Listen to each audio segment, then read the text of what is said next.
लेकिन ये जो 400 पार का नारा है बीजेपी का, ये भी गलत है। नमस्कार, मैं हूं अंजनी और आप देख रहे हैं इंडिया 24/7। आज हम आ चुके हैं पालम विधानसभा क्षेत्र में और यहां से जो उम्मीदवार हैं वो है बीजेपी से रामवीर सिंह बिधूड़ी और आम आदमी पार्टी के जो नेता हैं उम्मीदवार हैं वो है सहीराम पहलवान। आज फाइनली वो दिन आ गया है जब लोग वोट देने जा रहे हैं। तो आइए जानते हैं कि लोगों से उनकी क्या राय है कि क्या इंडिया गठबंधन सत्ता में आती है या फिर बीजेपी सरकार सत्ता में आती है। तो आइए जानते हैं लोगों का क्या कहना है। आपका नाम? मीरा देवी। आपने आज वोट दिया है? हाँ जी। तो क्या सोचकर वोट दिए है? हमने ये सोच के दिए है हमारी पेंशन बनेगी और हमारे बुढ़ापे का सारा, अगर ना हमारा बेटा है ना कोई, हम किराए पे रहते हैं जी। बहुत परेशान है पानी मुनी से भी, इतने दुखी हैं। बूढ़े दोनों मियाँ बीवी हैं, ना बेटा है कोई नहीं हमारे। बहुत परेशान हमें, ना हमारे कोई रहने का, ना कोई ठिकाना, कोई खाना, कोई सुविधा नहीं। ये रहने बाद जो हमारा ये रहने का ठिकाना करो, काम दो। बहुत परेशान हूँ मैं, बूढ़ा बूढ़ी हम लोग। मोदी का कौन सा काम पसंद है आपको? उसका हर जो काम पसंद है, पर अभी पेंशन बन जाए हमारी। पर अभी तक तो कुछ नहीं हुआ हमारा, ना पेंशन बन रही, ना हमारा कुछ नहीं हुआ, ना इनकी ना मेरी।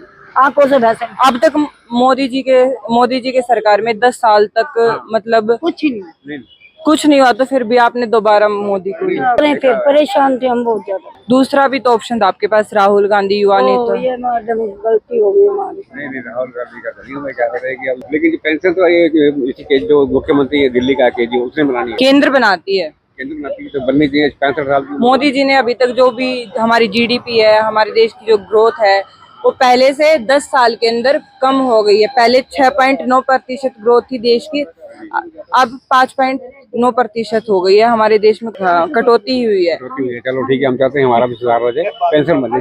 हमें तो पेंशन ही ज्यादा हो जाए। आपका नाम? मेरा नाम परवीन कुमार है। आपने अभी किन मुद्दों को ध्यान में रखकर वोट दिया है? मैंने तो अभी वोट ही नहीं दिया, लेकिन देखूंगा मैं मुद्दों को देख के। कौन से मुद्दे? मुद्दे देखो कौन पार्टी का जो है सही कैंडिडेट है और जो है कौन काम करता है यहाँ पे, कौन नहीं करता है, किसने किया है किसने नहीं किया है। आपको क्या लगता है कि पालम विधानसभा क्षेत्र से किसका पलड़ा भारी है?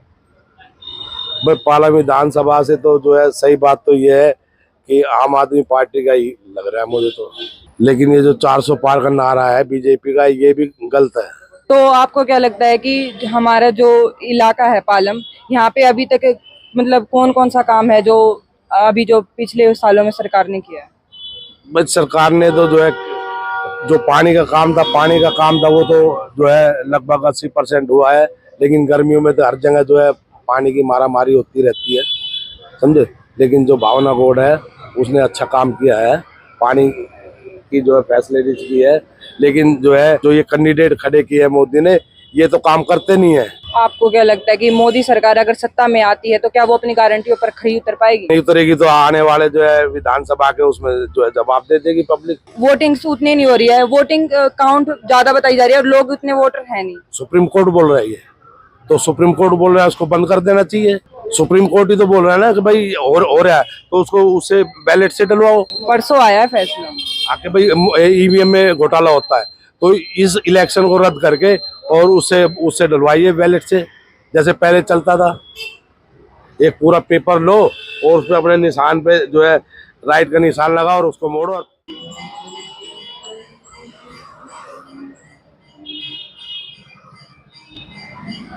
आपका नाम? पूजा नागवाल। आपने किन मुद्दों को ध्यान में रखकर अभी वोट? एक्चुअली देखिए ना, तो यहाँ पर सबसे ज्यादा पानी का प्रॉब्लम रहता है, वो पानी नहीं आता उसको भी ध्यान में रखा है। बाकी लोकतंत्र का है तो देखते हैं आगे आगे चल के होता क्या है। काफी बिजली के भी हैं, अब गवर्नमेंट स्कूल्स भी हैं, उन सभी को ध्यान में मद्देनजर रखते हुए हमने वोट किया है। जैसा कि आप जानते हैं कि दिल्ली के अंदर आम आदमी पार्टी और कांग्रेस की गठबंधन की सरकार आने वाली है। अगर कांग्रेस गठबंधन की सरकार बहुत ज्यादा बहुमत से जीतती है, सत्ता में आती है, तो क्या लगता है वो अपनी गारंटियों पर खरे उतर पाएंगे? वो तो जब वो आएंगे तभी बताएंगे, क्योंकि पॉसिबल तो है नहीं। मोदी जी जो कर चुके हैं और जो कर रहे हैं उसके अकॉर्डिंगली उनके आगे कोई कुछ नहीं कर सकता। अभी जो उन्होंने राम मंदिर का किया है, इतना सब कुछ किया है, वो आज तक कांग्रेस ने ऐसा सच कुछ हुआ नहीं है। तो इसके अकॉर्डिंगली देखिए। आपको ये नहीं लगता कि मोदी जी धर्म की राजनीति कर रहे हैं? नहीं, ऐसा नहीं है। सभी पार्टी अपने अपने धर्म को लेकर के आगे बढ़ती है और सभी हिंदू हैं, ऐसा तो नहीं है ना, हिंदू है, मुसलमान है, सिख है, ईसाई है, सभी हैं, सभी के धर्म आगे बढ़ रहे हैं, उसमें तो कोई प्रॉब्लम नहीं है। बार बार मोदी जी वो हिंदू हिंदू करते रहते हैं, तो इससे हमारे देश के सेक्युलरिज्म पे क्या कोई असर नहीं पड़ रहा है? देखो जी मैम, ऐसा है कि सेकुलरिज्म अगर आप बात कर रहे हो कि मोदी जी हिंदू हिंदू कर रहे हैं, लेकिन यहाँ पे आज की डेट में अगर आप देखोगे ना तो लोकतंत्र जो है हमारा बहुत ज़्यादा सेफ हाथों में है। क्योंकि क्या है कि अगर आपने जैसे अभी पूछा मैडम से कि कांग्रेस अगर जीतेगी, देखो आज की जो दिल्ली की जनता हो चाहे वो देश की जनता हो, बहुत समझदार हो गई है। सोशल मीडिया ने उनको इतना जागरूक कर दिया, आपको कोई भी जानकारी चाहिए आप अपना फ़ोन ओपन कीजिए, दुनिया भर की जानकारी आप कलेक्ट कर सकते हैं। रही बात सेफ्टी मेजर्स की, तो वो जो गारंटी बोल रहे हैं, पहली बात तो देखो जो भी जीतेगा चाहे वो बीजेपी जीते या कांग्रेस जीते, गारंटी तो वो अपनी पूरी करेगा ही, क्योंकि उसे अगली बार भी आना है। तो ऐसा नहीं चलेगा कि आज आपने बहुत बड़ी बड़ी बातें कर दी, कल को आप अगर पार्टी में आते हो और वो सारी सुविधाएं नहीं देते हो तो अगली बार आप नहीं आओगे, ये सब क्लिस्टर क्लियर है। रही बात मोदी जी की जो हिंदू हिंदू करते हैं, ऐसा नहीं है। देखो 70 साल किसी और पार्टी ने राज किया, आज 10 साल से कोई और राज कर रही है। अगर आप ग्राफ देखोगे, क्योंकि जो लोग ओवरसीज जाते हैं, जैसे हमारे कई रिश्तेदार हैं, हमारे कई जानकार हैं जो हमें बताते हैं कि इंडिया के बाहर भी हमारे जो देश का नाम हुआ है, जिस तरीके से हम पुरानी वीडियो भी देखते हैं कि भाई पुराने प्रधानमंत्री जब मिलते थे तो लोग हाथ मिलाते थे, और आज बड़े से बड़ा देश हमारे साथ दोस्ती करने के लिए तैयार है। तो कहीं ना कहीं वो जो पासपोर्ट है ना उन लोगों का, वो वैल्यू बताता है कि यार इंटरनेशनल मार्केट में मोदी जी ने जो एक रुतबा कायम किया है वो वाकई तारीफ के काबिल है। क्योंकि देखो 10 साल पहले तो कांग्रेस ही थी, और ऐसा तो नहीं है कि मैं बिल्कुल नया वोटर हूँ, पिछले 20-25 सालों से हम वोट डाल रहे हैं। तो ग्राफ तो हम देखते रहते हैं, मुद्दे वही हैं। देखो मुद्दों के साथ साथ ना थोड़ी सिक्योरिटी भी चाहिए होती है। बहुत सारी चीज़ें ऐसी हैं जो पहले नहीं होती थी, अब हो रही हैं, लेकिन चाहे कांग्रेस आए चाहे बीजेपी आई, वो इस वाले टाइम से बेहतर ही करेगी। अभी जो 5 साल माहौल तो हमारा ही है, मतलब बीजेपी का ही है। क्योंकि क्या है, दिल्ली की जो जनता है वो विधानसभा में तो उसे केजरीवाल चाहिए, लेकिन लोकसभा में मोदी जी चाहिए। तो जहाँ तक अगर मैं अपना देखूं, क्योंकि हम भी सामाजिक आदमी हैं, समाज में ही रहते हैं, तो जिससे हमें पता रहता है कि यार क्या अवधारणा चल रही है, कौन किस सोच के दायरे में काम कर रहा है। तो इस बारे भी कोई दो राय नहीं है कि मोदी जी के जो सांसद हैं सातों के सातों वो ही जीत रहे हैं, कहीं पे भी कोई फाइट नहीं है। आप बात कहीं भी कर लो, गारंटियाँ कुछ भी दे लो, गारंटियों से बात नहीं होती, बात होती है आपके कामों पे कि पिछले 5 सालों में अगर आपको मोदी जी को हराना है तो आपकी तैयारी किस लेवल की है। आज 3 महीने पहले जब इलेक्शन आ गया है सर पे, तब तो तुम रैलियां कर रहे हो, सब कुछ कर रहे हो, लेकिन उससे पहले 4 साल 7 महीने भी तो कोई मैटर करता है। तो तैयारी और अच्छी पूरी करेंगे तो कांग्रेस और ये इनका जो गठबंधन हुआ है, एक ही बंदा काम करेगा, एक ही लीडर होगा, तो उसकी रूपरेखा में, उसके सुपरविजन में अच्छा काम। सिंपल सा है। लोग सोचते हैं कि 10 जगह धक्के खाने से अच्छा है कि एक ही जगह धक्के खाओ, इसलिए मोदी को ही देंगे वोट। अभी जो बीते हुए 5 साल हैं, इनमें आपको क्या बदलाव देखने को मिला है? बदलाव ये है कि देखो लोग बड़े कॉन्फिडेंट हो गए हैं, और ये जो बना रखा है ना हिंदू मुस्लिम, ऐसा नहीं है। जहाँ मैं रहता हूँ ना, वहाँ 15-20 घर माउंटेन्स के ही हैं, और मुझे तो ऐसा लगता नहीं कि हमारे बीच में ऐसी कोई द्वेष है। उनके घर में कोई भी फंक्शन होता है, हमारे घर में कोई भी फंक्शन होता है, आज भी गले मिलाते हैं। तो ये तो बेमतलब का आपने ह्यूमर क्रिएट कर रखा है कि हिंदू मुसलमान। आम आदमी रोटी खाता है, उसको पता है कि क्या अच्छा क्या बुरा, और अपना तो यही है कि अपना वो नारा भाईचारा, तो हमारा भाईचारा कायम रहेगा। वोट आपकी मर्जी है, किसी को भी दो, चाहे वो बीजेपी को दो, चाहे कांग्रेस को दो, चाहे आप पार्टी को दो। किसानों के मुद्दों के बारे में आप क्या कहना चाहेंगे? देखो जी, क्या है कि मैं कोई नेता तो हूँ नहीं, मैं तो एक आम आदमी हूँ। अब अगर मैं वहाँ जाता, बॉर्डर पे जाता, देखता कि क्या हो रहा है, वैसे देखो जो चीज़ें हैं किसानों के मुद्दे, वो तो क्या बोल सकते हैं उसमें, क्योंकि उस पर मेरे पे जानकारी नहीं है। गलत तरह की जानकारी फैलाना मेरा सिद्धांत नहीं है।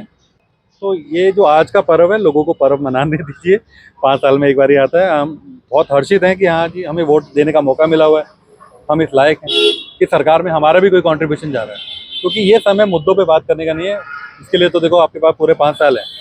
तो आज का जो चुनाव है उसी पे बात करें कि हाँ, ज़्यादा से ज़्यादा मैं लोगों से यही कहूँगा कि जरूर वोट जरूर करें, किसी को भी करें, चाहे बीजेपी को करें, कांग्रेस को करें, आपको करें, लेकिन मेरी आप लोगों से हाथ जोड़ के विनती है कि वोट जरूर करें। क्या पता आपके एक वोट से कुछ बदलाव हो जाए। धन्यवाद। आपका नाम? विक्रम सिंह। आपने किन मुद्दों को ध्यान में रखकर वोट दिया है? महंगाई है, बेरोजगारी है, उस मुद्दों को देखते हुए वोट दिया मैंने। आपको क्या लगता है पालम विधानसभा क्षेत्र से कौन सी पार्टी जीत पाएगी? पार्टी का नाम तो ऐसे बता नहीं सकता, डिस्क्लोज नहीं कर सकता, बट जो अच्छे काम चल रहे हैं यहाँ पे उसके हिसाब से तो वोट जाएगी। पहले पानी के मुद्दे थे, बिजली के मुद्दे थे, वो सब क्लियर हुए हैं अभी। मतलब आपको क्या लगता है कि जनता किसके सपोर्ट में है, जनता किसको वोट देगी, आने वाले समय में हमारे देश का प्रधानमंत्री कौन बनेगा? प्रधानमंत्री कुछ बोल नहीं सकते, अभी जिनको मौका मिलेगा अच्छा काम करें तो आगे मौका मिलेगा उनको। यहाँ पर हमें लोगों से ये जानने को मिला है कि आने वाले समय में केजरीवाल की सरकार सत्ता में आ सकती है, क्योंकि उन्होंने अभी तक जो भी काम किए हैं, केजरीवाल की सरकार ने, आम आदमी पार्टी ने जो भी काम किया है, पानी की समस्या का समाधान किया है, बाकी अन्य समस्याओं का समाधान किया है, तो इससे पता यहाँ के जो लोग हैं सिर्फ आम आदमी पार्टी को ही सत्ता में देखना चाहते हैं। लेकिन प्रधानमंत्री के रूप में वो बाद में पता चलेगा, लेकिन 4 जून को मतगणना के बाद लोगों को यह पता चलेगा कि हमारे आने वाले प्रधानमंत्री कौन बनेगा। तो इसी के साथ मैं थी अंजलि, कैमरामैन रेहान के साथ, इंडिया 24/7।